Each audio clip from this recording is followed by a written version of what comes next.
Thank you. Hi there. So I have a question for you. Do you love your job? Think about that for a moment. Do you really love your job? Now, I'm not going to embarrass anybody in the room by asking you to raise your hands because you're all managers and leaders in this organization, and we wouldn't want anybody looking around to see who loves their job.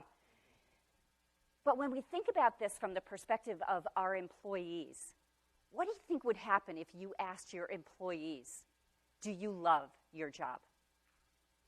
Let's explore some of the reasons employees say they love their jobs and the impact that can have on productivity and well-being in the workplace.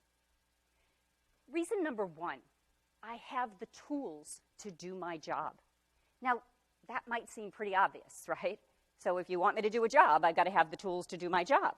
Make sense? Yeah, well, guess what? 1 in 4 employees say they don't have the tools to do their job. So it's a little hard to be productive if you don't have the tools to do your job. Point number 2, I feel strongly valued. We all want to feel valued, right? But are we telling our employees that we value them and appreciate the work that we do? Only 21% of employees are saying that they feel valued. So maybe this is a place we could spend a little of our energy helping recognize them and valuing them. The third point is, I like my peers and the camaraderie in the workplace. Well, that's all about the social connection. We all like to be connected socially. And there's a lot of great research that shows us that social connection is really a key to well-being, that we want to feel connected to other people. The next key point is that there is a strong culture in the workplace. You may remember that for a long time, Lou Gerstner managed IBM as the CEO. And Lou said, there's one thing I learned at IBM, it's that culture is everything. The workplace culture that we create is that environment, the norms and what goes on in the workplace that really creates the environment where people really feel part of that organization. And if we're not creating that culture, then it's not where they feel like they really want to be. Only 64% said that they don't have a strong culture in their workplace. So that's a frightening number. Let's look at the 5th point. I like my supervisor.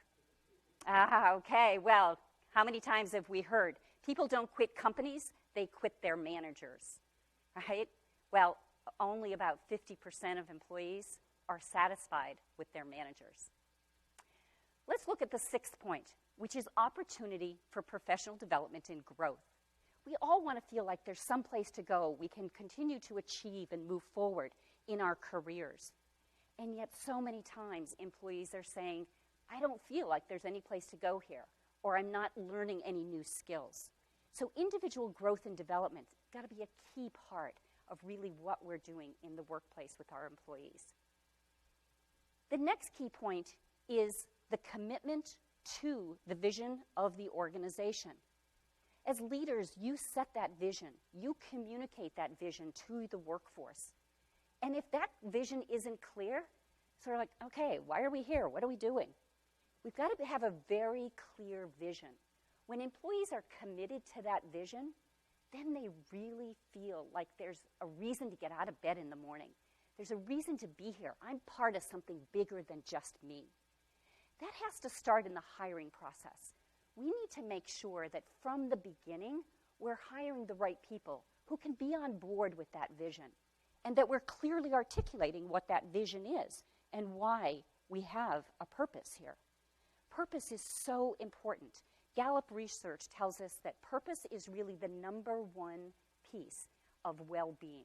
That when we have a strong purpose, when we understand why we want to do things, that's what jazzes us. That's what gets us out of bed in the morning.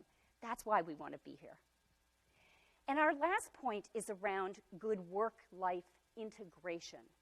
So integration, it's, we hear the balance piece all the time. It's got to fit together. It's got to be integrated. It's got to be the way that it can work for each individual. Now, as managers, I know that's hard, right? We've all got individuals with different demands and different, requirements.